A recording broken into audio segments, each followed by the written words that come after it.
Hey guys, welcome back. Today I've got a rather short, but immensely important lore video for you, diving into one of the most important objects in the history of the Halo universe, one that, by the looks of it, will be playing a vital role in Halo Infinite.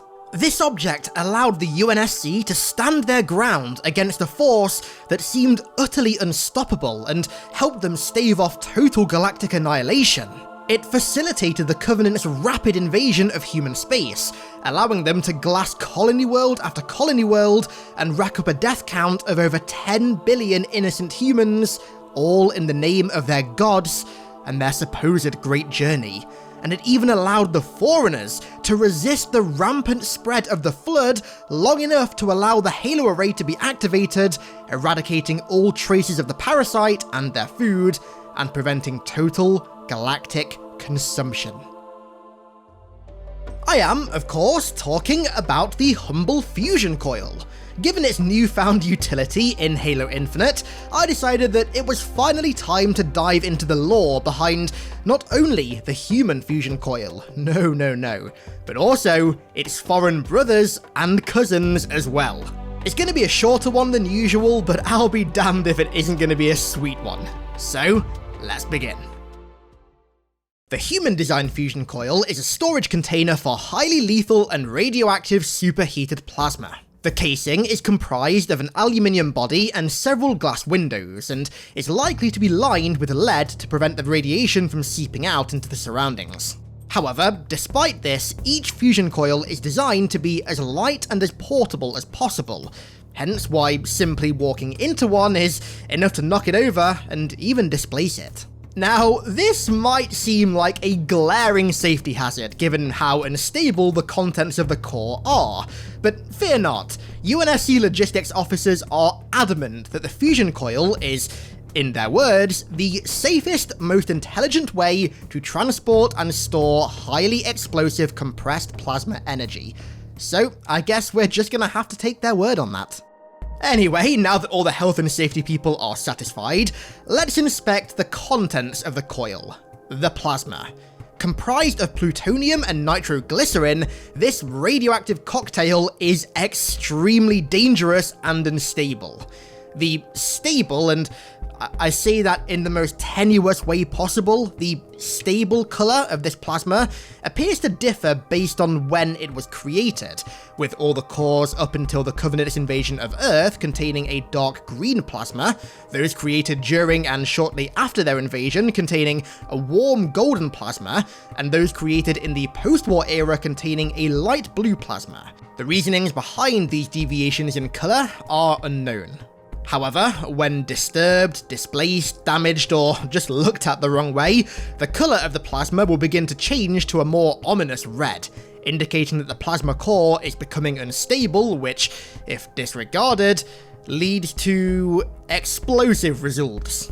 The detonation is powerful enough to insta-kill a fully shielded Spartan 2, Spartan 3, and Spartan 4, damage and destroy even heavier vehicles, leave scorch marks on even the most durable terrain, and most importantly, propel a traffic cone at such a velocity that not even a Spartan is safe.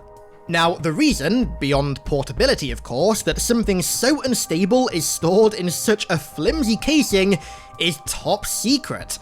Rumour has it that not even the shadowiest of the shadowy figures at the apex of the Office of Naval Intelligence know the true reason.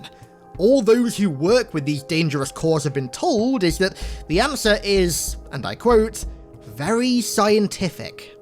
But in 2560, following the UNSC's total defeat at Zeta Halo, it seems that all surviving Fusion Coils have fallen under new management. The Banished. Created era Fusion Coils, along with a new variant that holds a luminescent blue core, can be seen in abundance, scattered throughout the Banished camp. However, given that a coil can now withstand being grappled from a large distance, without its core becoming even the slightest bit unstable, I start to wonder whether or not Escharum has ordered that all their casings be strengthened. We know that the brutes love to repatriate human weaponry and equipment, so maybe Escharum is taking it to the next level. One thing is for sure though, The Master Chief is on a one-man mission to reclaim all the cores the Banished stole from him, and given their new yeeting potential, it's clear they will play a substantial role in the UNSC's guerrilla war against the Banished on Zeta Halo. Godspeed, my blessed Fusion Coils. Godspeed. The Plasma Battery is the hyper-religious brother of the Fusion Coil. Although on the surface level they may just seem like Covenant Fusion Coils, the Plasma Batteries may differ quite radically in use case. Even though we were the ones who actually created them, we don't know what the radioactive plasma cocktail within the Fusion Coils is actually used for. The Plasma Battery, however, essentially acts as a portable power cell for the Covenant, containing plasma energy that powers everything they need in the field, from vehicles to equipment, and can even recharge the depleted batteries in their weapons.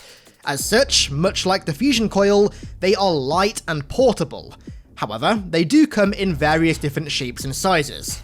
During the fall of Reach, those seen were much larger than their successors, with their plasma banks far more exposed. Now, these models were only ever seen in the hangar bays of Covenant capital ships, so that could be why they're left in such a dangerous state, but regardless, this design feature was changed in later models when the Covenant started taking them to ground more.